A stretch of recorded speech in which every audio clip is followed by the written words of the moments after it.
Hello, in front of me I've got SwitchBot Keypad. In this video I'll show you how to connect it with SwitchBot Lock. In the beginning, let's go to SwitchBot app and go to plus and add device. Select Keypad Touch and now long press the lock and OK button simultaneously for 2 seconds. Tap Next.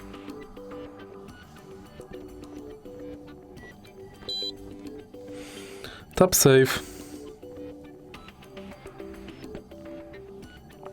Pair.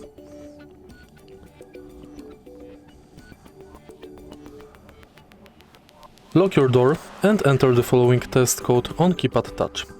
Then press the OK button.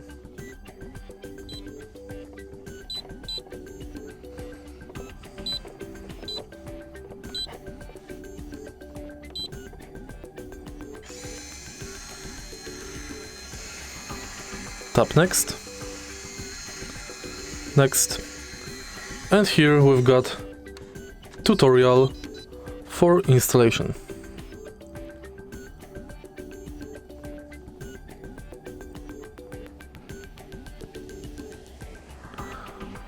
If you find this video helpful, please leave like, comment and subscribe.